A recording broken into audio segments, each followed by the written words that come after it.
Bonsoir à tous. Le parti Mouvement des élites engagées pour l'émancipation du Bénin, Mouel Bénin, se relance après la vague des démissions en son sein. Ses membres étaient en conseil national ce week-end à Zovet, dans la commune d'Aplakwe, pour faire un petit point de leur activité au cours de l'année. Nous ferons le point donc de l'ouverture des travaux avec Geoffroy Menzon. Et tout le Bénin qui se fige à l'annonce de l'effondrement d'une icône politique, Rosine Vieira Soglo, s'est endormie depuis hier dans l'éternité. Dans ce journal du 19h30, la réaction de présidents d'institutions, à l'instar de Louis Vlavonou, président de l'Assemblée nationale, ou d'acteurs politiques, ayant été très proche de la défunte qui affectionnait et collectionnait, faut-il le rappeler, dans sa jeunesse, les chapeaux d'âme, vous le verrez. Un regroupement associatif met désormais ensemble les habitants des premiers quartiers de Natitengoum. Ces espaces devenus historiques et politiques renaissent pour tenir une place dans l'action politique et de développement de la ville. Nous allons découvrir le visage des membres de ce creuset dans ce journal. Ils se sont montrés au public au détour d'un congrès constitutif. Voilà pour les titres. Bonsoir, bienvenue au journal. Un conseil, disons, de relance de ces activités. Au Mouel Bénin, le parti Mouvement des élites engagées pour l'émancipation du Bénin, l'actualité ce week-end était au 3e Conseil national du Creuset, un peu comme pour dire que la barque avance en dépit de tout. Et ce tout, ce sont les vagues récentes de démissions enregistrées par le parti dirigé par Jacques Ayadji. Les militants se sont retrouvés à Zovet, dans la commune d'Aplakwe, pour se serrer les coudes et avancer ensemble. Geoffroy Menzon.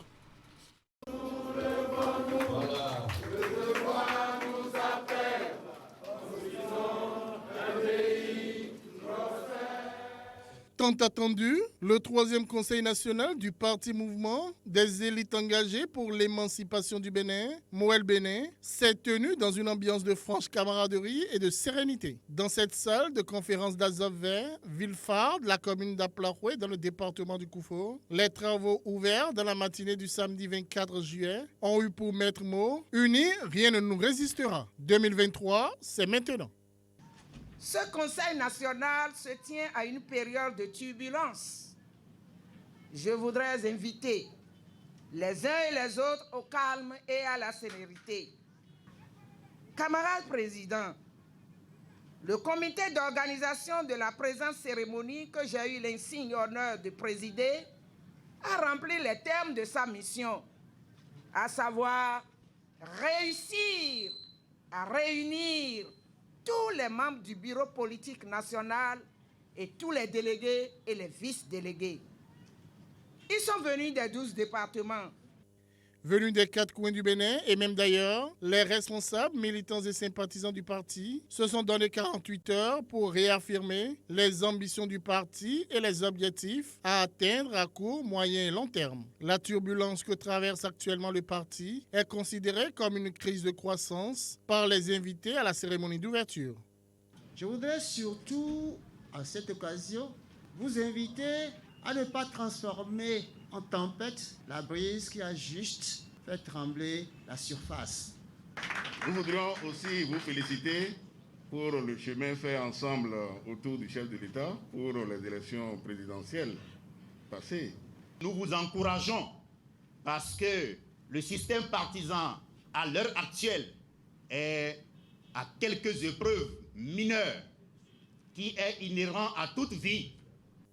Ce rendez-vous d'Azové a été une occasion pour le parti Mouel Bénin d'ouvrir une nouvelle page de son histoire en procédant à une revue de troupes, puis au colmatage des brèches issues des dernières démissions. Les présidents assises nous donnent l'occasion de jeter un regard rétrospectif sur notre parcours afin de mieux apprécier nos performances, faire des recommandations pertinentes et prendre des résolutions subséquentes pour mieux baliser notre marche à venir, la baliser d'actions fructueuses et de détermination ferme.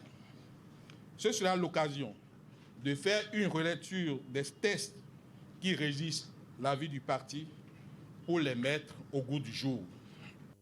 Jacques Ayadji ainsi que le parti Mouel Bénin sortent renforcés et confortés dans leurs choix et lignes directives de ce Conseil national. La prochaine bataille et la plus immédiate dans la ligne de mire du parti est celle de 2023. La route de notre parti Mouel Bénin sera longue et parsemée d'embûches. Mais la force de notre encart idéologique pour rompre avec des pratiques obsolètes et rétrogrades constitue un leitmotiv qui entretient notre détermination à aller de l'avant. Le Conseil national est un rendez-vous statutaire du parti jamais raté depuis sa création en juillet 2018. Une rigueur qui témoigne de la discipline des responsables du parti dans leur engagement politique. Voilà.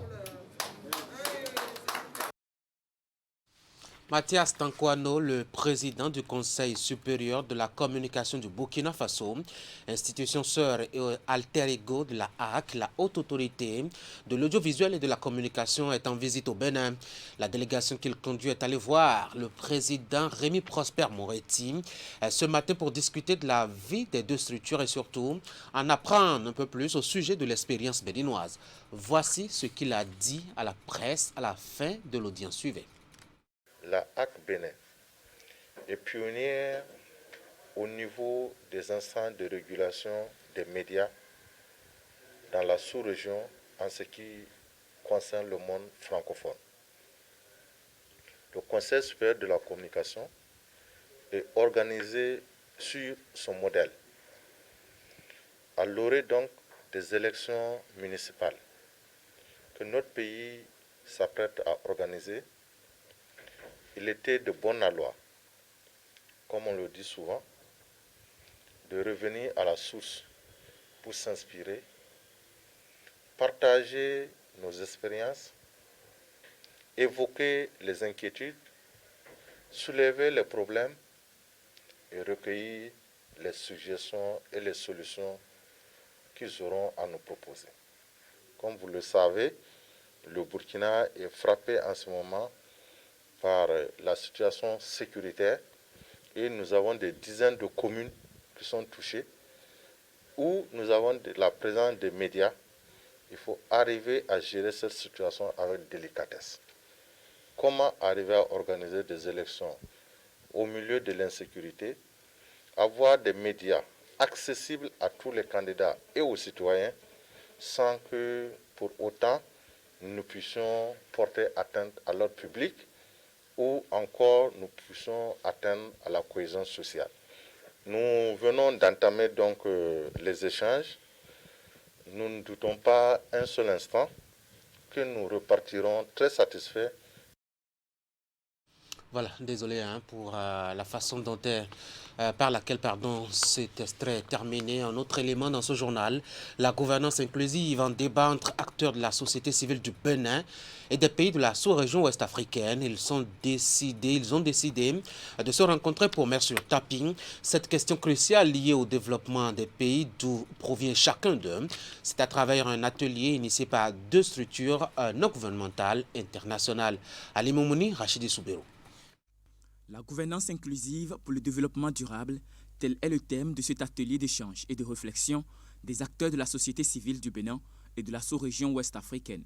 Il s'agit d'une rencontre pour réaffirmer non seulement leur rôle, mais aussi celui des syndicats. Et le modèle tripolaire est la stratégie qui apparaît comme la solution qui prend en compte toutes les voix. Une gouvernance inclusive nécessite la représentation des trois acteurs à tous les niveaux, du niveau local jusqu'au niveau international.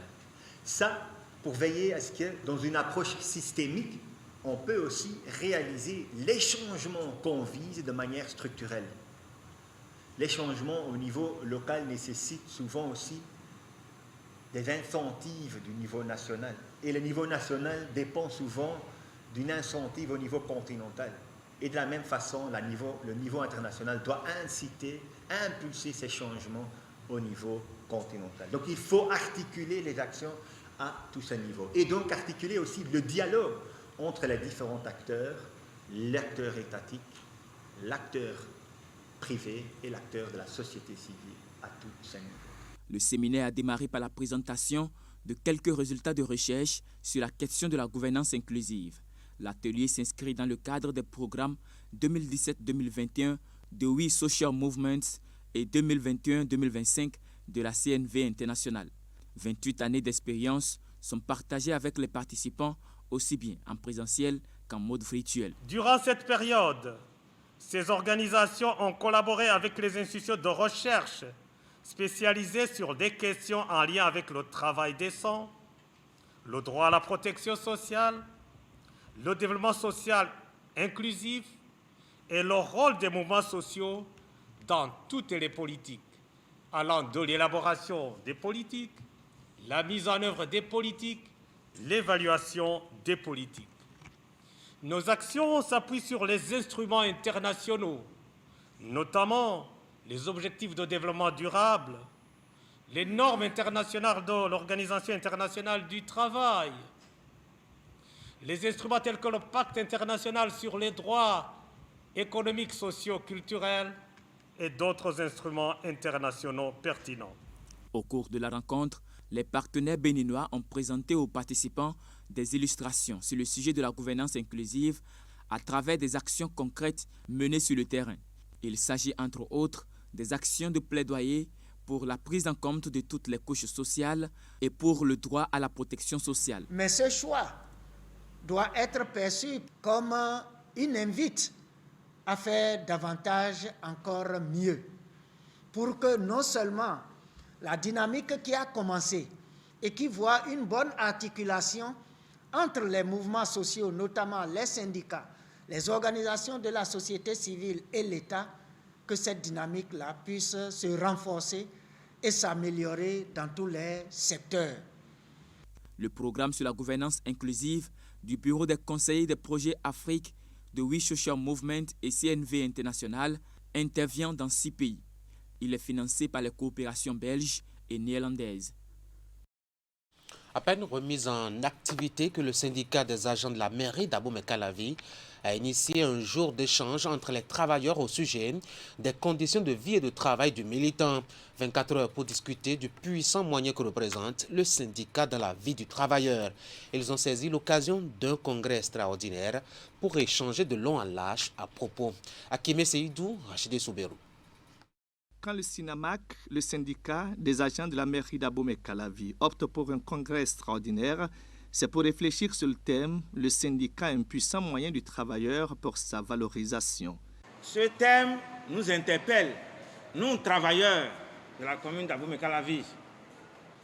C'est une exhortation à nous mobiliser autour des camarades responsables syndicalistes pour réellement sauvegarder les intérêts qui sont les nôtres.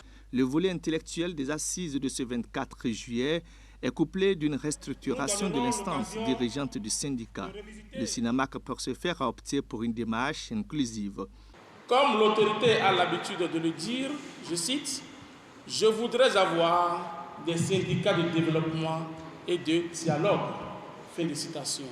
Pour vous dire que le maire est et reste ouvert au débat constructif pour l'atteinte des objectifs fixés pour sa mandature. C'est à la COSI Bénin que le SINAMAC est affilié. Un choix objectif laissera entendre le deuxième secrétaire général adjoint de la COSI Bénin. Allez dire au maire qu'à la COSI Bénin, nous accompagnons le développement. Nous sommes un syndicat de développement. Donc, les membres affiliés de la COSI Bénin doivent contribuer au développement de là où ils sont. Défendre avec équité les intérêts professionnels, matériels et moraux de tout le personnel et en particulier de ses membres, le SINAMAC en fait son leitmotiv et c'est pourquoi le secrétaire général reconduit lève le voile sur les priorités de l'équipe dirigeante dont il répond au premier chef. Il sera mis en place un système régulier de reddition de comptes en vue d'établir une passerelle de confiance permanente entre vous et nous. Mon équipe et moi, nous nous emploierons à défendre les intérêts, que dis-je, nos intérêts légitimes, tous nos droits légaux, quel que soit le prix à payer. Nous continuerons des pourparlers engagés avec l'exécutif afin de trouver des solutions satisfaisantes à nos différents problèmes qui se libellent comme suit. L'assurance maladie au profit du personnel communal, les moins perçus sur salaire, les allocations familiales, les reclassements et avancements. De toute évidence, les sections syndicales d'arrondissement seront les leviers d'appui du bureau exécutif et leur mise en place sans délai ne devrait souffrir d'aucune diligence. Un bureau officiel de l'AIPD, l'association interreligieuse pour la paix et le développement, fait désormais office de représentation de différentes confessions religieuses au Bénin. L'organisation, essentiellement religieuse, a élu 9 membres qui devront travailler désormais à asseoir le dialogue et la tolérance interreligieuse à travers tout le Bénin. Eman Parfait à Niamboussou et Derompeli. Après l'association des parlementaires, c'est le deuxième plus grand organe de la Fédération pour la paix universelle qui voit le jour au Bénin. Réunis à l'ambassade de paix de Godomé, les dignitaires religieux, toutes obédiences confondues, ont travaillé depuis août 2018 à asseoir les bases du dialogue interreligieux pour la paix et le développement. Ce matin, grande est ma joie d'être entouré de toutes les sommités de la religion ici au Bénin. Grande est ma joie parce que tel est le désir de notre Créateur, tel est le désir de notre Parent Céleste. L'installation ce samedi 24 juillet 2021 du bureau de 9 membres pour présider aux destinées de l'AIPD pour le compte du Bénin est le fruit de ces importants travaux. Nous saluons la fondatrice de la Fédération pour la paix universelle, Dr Hak Jan Hang Moon, la mère artisane de la paix, et son défunt mari, le révérend Dr Sun Moon, pour leur vision et les efforts consentis sans cesse pour l'enracinement de cette structure sur le plan international et décentralisé désormais au niveau des régions. Plus qu'un engagement, le dialogue interreligieux est aux yeux de la Fédération pour la paix universelle le plus gros défi à relever par l'humanité. Ce qui suppose le vrai amour, qui fasse le lien à la tolérance, la fraternité universelle, l'harmonie et à bien d'autres valeurs universelles qui gouvernent la Fédération pour la paix universelle. L'amour vrai, elle doit se distinguer, puisque tout le monde dit je t'aime, mais n'aime pas. Tout le monde veut être aimé et n'aime pas comme ils entendent que les autres les aiment. C'est pour cela que l'amour vrai se distingue de notre amour que nous connaissons et que nous avons su les lèvres. Désormais ambassadeur de paix de la FPU, le bureau de l'AIPD Bénin est plus que conscient de l'immensité des tâches à abattre, non seulement pour le dialogue entre religions, mais aussi pour accompagner le gouvernement béninois dans ses actions de développement. À cette installation, l'assistance a eu droit aux messages d'encouragement par visioconférence d'un représentant de l'AIPD Afrique présidé par le révérend docteur sud-africain Prophète Radebe. La cérémonie s'achève comme elle a démarré sous les invocations du chef suprême des chérubins et séraphins et de l'imam Kadiri, le deuxième vice-président de l'AIPD Bénin. Pour rappel, la Fédération pour la paix universelle, présidée par le révérend Moon, a été portée sur les fonds baptismaux en 2005 à Washington et est établie dans 150 pays de par le monde. La page carnet noir de cette édition, le Bénin qui se tient quoi depuis hier, depuis l'annonce du décès de l'ancienne première dame du Bénin. Rosine Vieira Soglo a tiré sa révérence au bout d'une vie de combat politique menée avec détermination et saluée par tous à l'instar du président de l'Assemblée nationale. Louis Vlavono a été à un moment donné un très proche politique de celle dont toute la classe politique salue avec déférence le départ de cette terre. Voici le témoignage de l'actuel président de l'Assemblée nationale à son sujet. Elle a eu avec nous au sein de l'ADD a mené le combat. Et avec l'ADD, elle était véritablement notre leader. Et à l'Assemblée, j'ai été de son groupe parlementaire Nation et Développement. Et Nation et Développement, qu'elle a dirigé de main de maître, j'ai eu à la côtoyer et j'ai eu à la connaître. Ensuite, comme vous l'avez dit, de l'ADD, on est venu au G4. Du G4, on est venu au GEF. Et tout cela, sous son leadership. Elle m'a laissé une forte impression. Impression d'une dame battante, combattante, qui, dans son être même, ne lésine pas sur les moyens pour vous amener à comprendre le sens de son combat. Elle n'est pas féministe, mais elle incarne des valeurs. Elle a des idéaux qu'elle défend. L'essentiel, c'est la République pour elle. Elle a toujours défendu. Et contre vents et marées, elle ne lésine sur aucun moyen pour que triomphe la justice et surtout la paix, parce qu'elle a été de tous les combats quand Nicéphore Soglo a perdu les élections. Elle a été de tous les combats envers et contre tous les chefs d'État qui ont succédé à son mari. On ne peut pas parler de l'histoire contemporaine du Bénin et singulièrement des combats qui ont eu lieu dans cet hémicycle sans se souvenir d'elle. Pour le moment, elle nous manque. De par ses interventions, de par ses prises de position, de par même des menaces à des moments donnés, elle faisait vivre l'Assemblée nationale.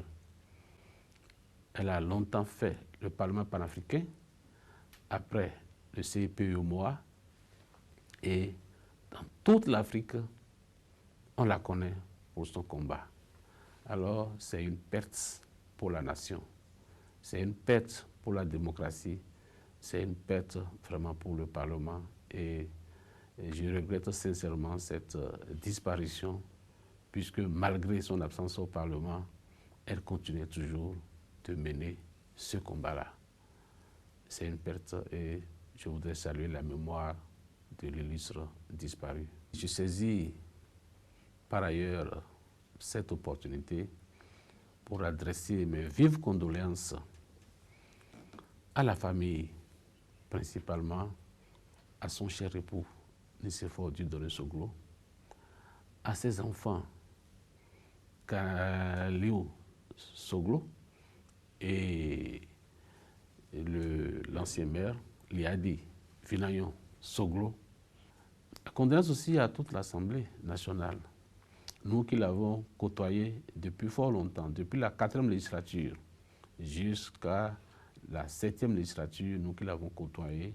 Et pourquoi pas, condoléances à tous les triplés, à tous les jumeaux qu'elle a eu à entretenir et qui doivent être en train de pleurer aussi sa disparition, parce que Vidolé était collé à la conviction de notre chère maman Rosine Fiera Soglo.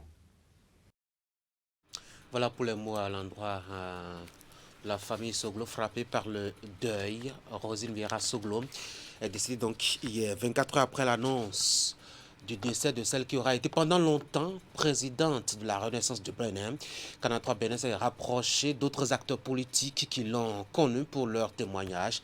Il s'agit cette fois-ci des députés Benoît Degla et Janvier Yawedéoum qui l'ont côtoyé dans les couloirs de l'Assemblée nationale pendant de longues années. Suivez ici leurs premières impressions. Ils sont au micro des membres parfaits à Niambosso et de Rachidi Soubero. que je garde de très bons souvenirs d'elle. Nous avons fait la 7e législature ensemble également. C'était un peu plus difficile pour elle parce que le mal l'a gagné davantage, mais elle était toujours présente. Elle était présente. Elle a commencé ses aptitudes. Voilà. Celle-là qui martelait, qui défendait ses principes, qui défendait ses idées. Et qui s'est battue longtemps pour que la cohésion au sein de son groupe puisse résister à tous les aléas. Dans ses prises de position, elle défendait une certaine position que nous mettons du temps à retrouver aujourd'hui. C'est la vertu en fait, la vertu dans le combat politique. Elle a été opposante à plusieurs occasions. Opposante, mais une opposante avec une vision constructive. Il est arrivé de tirer fortement sur le gouvernement, mais au même moment, elle prenait parti pour ce qui se passait dans le sens positif. C'est ça ce que nous devons demander à tous ceux-là qui s'opposent à tout système politique aujourd'hui. Lorsque vous opposez, et comprenez que vous avez le droit à votre endroit de dénoncer ce qui ne va pas, mais apportez votre concours, apportez votre contribution pour construire ensemble le pays auquel vous appartenez. C'est vrai, quand il y a un décès, on a toujours tendance à ne penser qu'aux bonnes choses, mais sur une personnalité, lorsque vos mémoires, vos souvenirs sont beaucoup plus agréables qu'autre chose, ça vous rend forcément triste. Le père Soglo, l'ancien président de Séphor Soglo, étant un ami et un peu adoptif même, je dirais, qu'il perd son épouse, c'est une douleur donc double. Et des souvenirs que je garde d'elle, c'est surtout le respect de la parole donnée. Tout le temps que j'ai passé avec cette famille, en particulier avec la présidente Rosine Soglo, ce que j'ai retenu, c'est le respect de la parole donnée. Rappelez-vous, je crois, pour les élections, il y a la 7e législature au Parlement, mon parti politique Réveil Patriotique de l'époque avait conclu un accord avec le parti de Mme Rosine Soglo, la RB. On avait été à l'époque ensemble aux élections, RB, RP. Tout ce qui a été dit avant ou lors de la conclusion de ce contrat, Mme Rosine Soglo a fait respecter à la lettre, de bout en bout. Ce n'est qu'un exemple que je donne, mais au-delà de ça, tout le temps que nous avons passé ensemble au Parlement de l'UEMOA ou autre, vous savez, voilà une femme. Voilà un exemple, voilà le prototype de femme ou d'homme politique qu'on devrait avoir, le respect de la parole donnée. Quelles que soient les difficultés que vous rencontrez par la suite, lors de l'exécution, il faut respecter sa parole. Mais il n'y a pas que les acteurs politiques qui ont vu et partagé des moments avec Rosine Vieira Soglo. Yves Edgar Monou, avocat de profession, comme la défend d'ailleurs, et Dieudonné Lokosso, lui, syndicaliste de grand passé, ont aussi confié quelques souvenirs de cette brave dame à Herman Parfait à Niamboussoum, qui est allé les voir. On va les suivre sur des avis recueillis par la caméra de Rachidi Soubirou. Je l'ai connue qu'en tant que politique. Et en tant que politique, je pense que c'est une femme qui est très brave, très courageuse, et je dois souligner, très honnête. Ce n'est pas une personne avec laquelle vous concluez un accord qui est facilement remis en cause. Donc, quand elle s'est engagée, vous pouvez considérer que c'est scellé dans le marbre. Elle ne reviendra jamais sur ce qui a été dit. Elle ne reviendra jamais sur un accord qui a été conclu. Et de ce point de vue-là, c'est une personne qu'il valait mieux avoir comme amie. Parce que si vous êtes de son côté, les choses ne varieront pas, les choses ne bougeront pas. Et c'est un peu ce qui traduit l'envers du décor qu'on connaît politiquement. Parce que lorsqu'elle est engagée, elle ne fait plus de concessions. Elle ne fait plus de concessions et dans ses propos, dans ses critiques, cela se remarque. Dernière chose que je dirais, que je garderai, dernière image que je garderai de Rosine Vieira Soglo que j'ai beaucoup aimé, c'est l'image de la mère que je n'ai pas eue, qui voyait en moi ce fils putatif ou ce fils adoptif qu'elle n'a pas eu non plus, mais avec qui elle aimait beaucoup travailler, beaucoup échanger. Nous avons fait un long chemin ensemble à la Renaissance du Bénin pour la création du parti, avec le concours de certains amis à l'époque qui sont restés très chers à mon cœur, Henri Francisco et Guy Amédée Adjanou, qui sont des personnes aujourd'hui qu'elle est en train de rejoindre par son âme à la droite du Seigneur. Donc je prie pour le repos de son âme, que la terre lui soit légère, parce que réellement, c'est une personne qui, quelque part, aura marqué ma vie. Bon, il n'avait pas tellement une très bonne image des syndicalistes. Il pensait qu'on était de collusion avec le pouvoir en place. Il a même fait une caricature sur Todino. Il a dit qu'il a poussé les fesses. Un homme qui a les fesses, que ce n'est pas un syndicaliste. Bon, ça c'était parfois ses humeurs. C'est-à-dire s'il y a quelque chose sur le cœur, dit. Par exemple, là où ils ont mis Vidolé là, c'est ça le domicile de son papa. Nous on avait une petite station là. Elle était venue en culotte là, et au siège. Et en ce moment-là, c'était l'air chaud de la Révolution. On lui a dit, camarade, il dit, qui camarade? C'est madame, hein? Moi je ne suis pas dans votre bouillabaisse là. Hein? Il disait, elle prenait beaucoup plus l'air, c'est une genre de madame Gbagbo, quoi.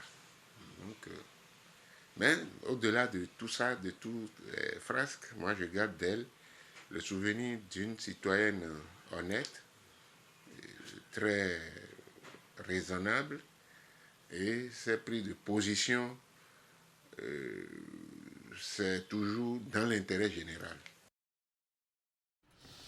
Et à l'annonce hier de cette triste nouvelle, on peut s'imaginer que le domicile de la défunte s'est couvert aussitôt d'un voile de recueillement et de tristesse. L'ambiance est restée plutôt morne, avec les premières personnes passées pour les compassions. Parmi elles, les anciens députés et anciens collègues de la défunte, Léon Basile Akhossi, Éric Rondeté et Damien Padonou, lui, photographe personnel de l'illustre disparu. On va le suivre. Je suis triste. C'est réellement, comme on dit, un baobab qui est tombé. J'ai passé 3 législatures aux côtés de la présidente Rosine Vieira Soglo. Et je puis vous dire qu'on l'aime ou qu'on ne l'aime pas, c'est une Amazone de notre temps. J'ai beaucoup appris à ses côtés. Voilà une femme qui n'a pas peur de te dire la vérité. Ce que je garde d'elle, c'est une femme de cœur, éducatrice, et elle est pleine d'amour. Madame Rosine Soglo était une personne exceptionnelle. Je pense qu'elle est la première, la meilleure, la plus grande de tous les combattants féminins. Elle est la plus grande, en tout cas pour celle que moi j'ai vue à l'Assemblée nationale. Nous avons beaucoup appris d'elle. Elle nous a beaucoup secoués. Nous perdons de ses conseils, nous perdons de son affection. Et le pays perd quelque chose. Son départ laisse un vide que nous mettrons du temps à combler. C'est bien dommage. Je présente mes condoléances aux familles Soglo et Vieira, particulièrement au président Nicéphore Dieudonné Soglo, à ses enfants Léadi et Ganiou. Et je souhaite que Dieu, dans sa miséricorde infinie, l'accueille dans son royaume. Je crois qu'elle mérite respect et je souhaite qu'à ses obsèques, toute la nation vienne avec une rose en main pour lui dire au revoir. Maintenant, une bonne nouvelle pour fermer cette page de tristesse. Ceci est donc une bonne nouvelle pour les populations béninoises qui jusque-là n'ont pas accès à l'énergie. Il y a un projet qui permettra d'ici là d'alimenter plus de 48 000 ménages. Il s'agit d'un projet d'électrification du rural.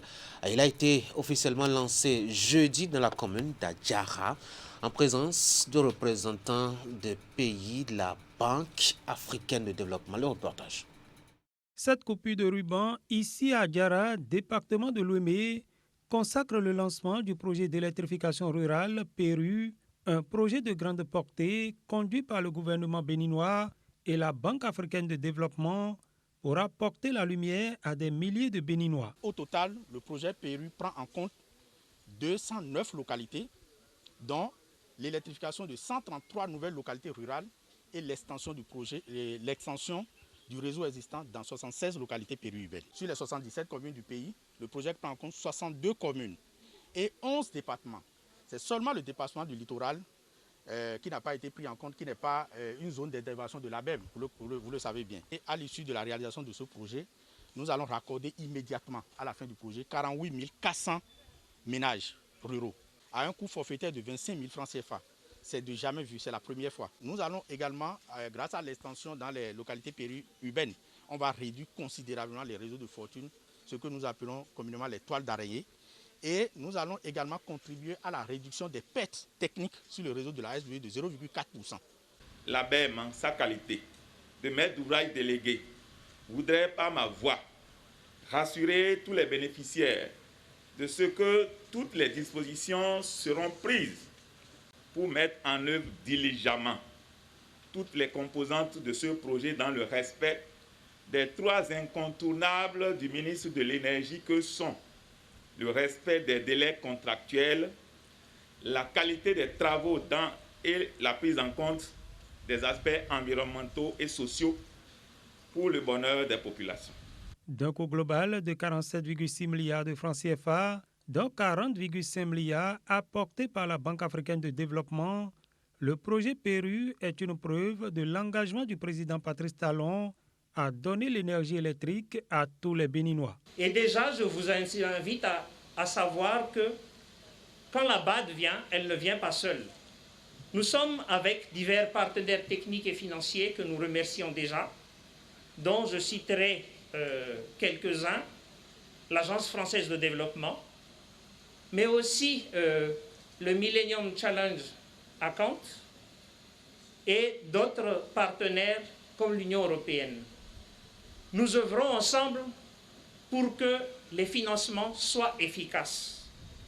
Grâce aux différentes actions hardies qui ont été engagées, la situation énergétique de notre pays, autrefois marquée par des délestages de longue durée et dont nous connaissions aussi bien les conséquences qui affectaient les différents maillons de l'économie, s'est significativement améliorée et se traduit désormais par une plus grande indépendance énergétique et une meilleure disponibilité de l'électricité en quantité suffisante et au meilleur coût. Je crois que tous nos compatriotes le sentent et le vivent au quotidien désormais. Les travaux du projet Pérou sont prévus pour durer 48 mois. Et puis, très rapidement, cette actualité, nous prenons la direction de Nati Tengu, une association de nature assez singulière est née. Il s'agit d'une association qui réunit les habitants des tout premiers quartiers de la ville. Le creuset est mis sur pied pour apporter la touche de l'histoire aux différents projets de développement. Voici le compte rendu d'Abdou Sahabi Idrissou et de la Sanarona sur la mise en place de ce creuset. Dans un élan de fraternité et de solidarité agissante, ces hommes et femmes en provenance des premiers quartiers de Nati Tengu et de la diaspora, déterminés à entretenir le cordon ombilical qui les lie à leur terre natale Nati Tengu, se sont donné rendez-vous à cette place de l'ex-CPR pour le congrès constitutif de leur association dénommée Nati Tengu Fumbenzeo. Un creuset socio-culturel dont les membres proviennent pour la plupart des quartiers d'Ingiriberi et Santa, qui entend ainsi apporter sa caution au développement socio-économique de la cité de Nanto. Pour y arriver, Les membres de cette association se sont fixés plusieurs objectifs. Il s'agit entre autres de participer aux côtés d'autres communautés au développement de la commune de Nati Tengou, de faire la promotion des langues locales de la commune, d'apporter notre grain de sel à tout ce qui touche notre commune, notre association. En bref, l'association Nati Tengou Fumbenzeo tient à jouer pleinement son rôle dans le respect de l'autre. La marche vers le progrès tant souhaitée rythme désormais la vie associative de Nati Tengou Fumbenzeo, une association audacieuse, très engagée aux côtés des autorités politico-administratives pour le rayonnement de cette cité montagneuse. C'est avec un grand plaisir que nous nous mettons au service de Nati Tengou. Posons-nous souvent la question de savoir ce que nous pouvons faire pour notre communauté. Et non, qu'est-ce que notre communauté peut faire pour nous. Ce n'est qu'à ce seul titre que nous pouvons réaliser de grandes choses. Plus unis, plus forts, nous irons loin. Chers congressistes, je vous demande de mettre de côté nos querelles intestines et que nous travaillions main dans la main pour essayer de restaurer des valeurs qui étaient chères à nos parents. Les différents intervenants qui se sont succédés au pupitre ont tour à tour salué la démarche des initiateurs de cette rencontre. Une rencontre qui a débouché sur la lecture, amendement et adoption des textes devant régir cette association. Au terme des travaux, un bureau de 13 membres présidé par Mokhtar Mamadou Issa a été mis en place pour un mandat de 2 ans.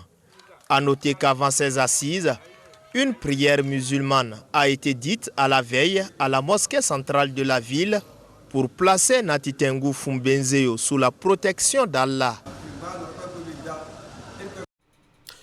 On va ouvrir maintenant la page des sports de cette édition avec le lancement officiel de la phase finale du championnat national scolaire. Cela se déroule dans 2 villes, Komé et Grand Popo, pour cette édition de 2021. Il faut le dire, 24 équipes sont engagées et prennent part à cette première édition qui met en compétition les filles et garçons de moins de 16 ans engagés au niveau des classes sportifs dans les différents établissements à travers l'ensemble du territoire national. Voici le point avec Geoffroy Mensan.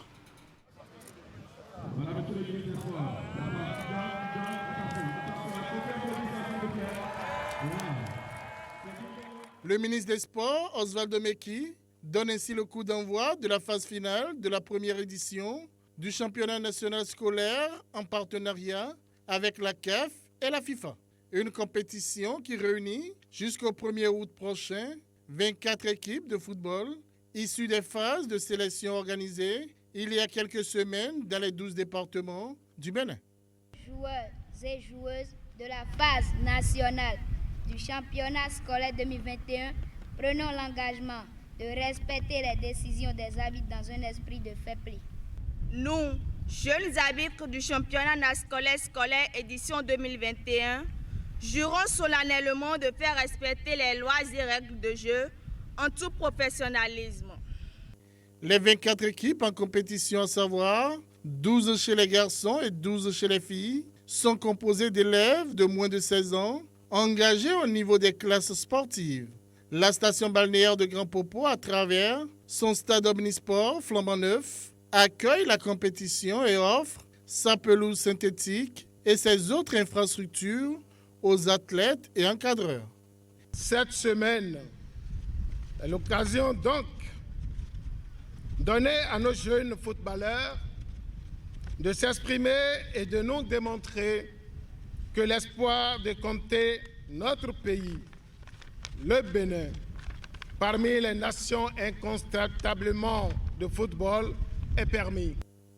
L'objectif du nouveau format du championnat scolaire au Bénin est de détecter et de valoriser les talents à la base. Le Bénin a été choisi par la FIFA comme pays pilote dans la mise en œuvre de cet ambitieux programme de championnat scolaire. C'est un événement important pour le football africain, je dirais même mondial. Parce que grâce à la volonté de 2 personnes, le président Gianni Infantino de la FIFA et son Excellence M. Patrice Talon, qui ont signé une convention en janvier 2020 pour concrétiser cet événement. Cet événement qui va commencer aujourd'hui, ça va nous permettre de l'étendre au niveau du continent. Si cet événement est un succès, c'est parce que c'est un événement partenarial et parce que chaque partenaire a su jouer sa partition pour faire en sorte que nous arrivions à la fin de cette année scolaire avec ses phases finales. Autre Grand Popo, certaines rencontres se dérouleront dans la commune voisine de Comé. Les matchs seront arbitrés par des jeunes officiels de l'OPSU, l'Office béninois du sport scolaire et universitaire. Je voudrais enfin souhaiter aux joueuses et aux joueurs des 12 départements du Bénin qualifiés pour la phase nationale une très belle compétition. Leur dire que cette compétition que nous lançons aujourd'hui est le début d'une belle aventure qui, à coup sûr, donnera naissance à des talents dans notre pays. Les matchs d'ouverture de la compétition ont vu la victoire chez les garçons du CEG Lalo 1-0 devant le CEG Rouegbo et du CEG Grand Popo devant le CEG Ikpinlé chez les filles par le même score étriqué.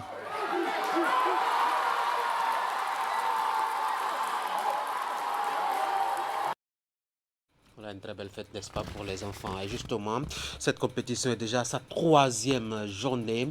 On a déjà les résultats, en tout cas pour ce qui concerne la discipline du football. Chez les garçons, par exemple, 3 matchs nuls pour cette 3e journée. Il y a Abomey et Niki qui se sont quittés 2-2, un but partout.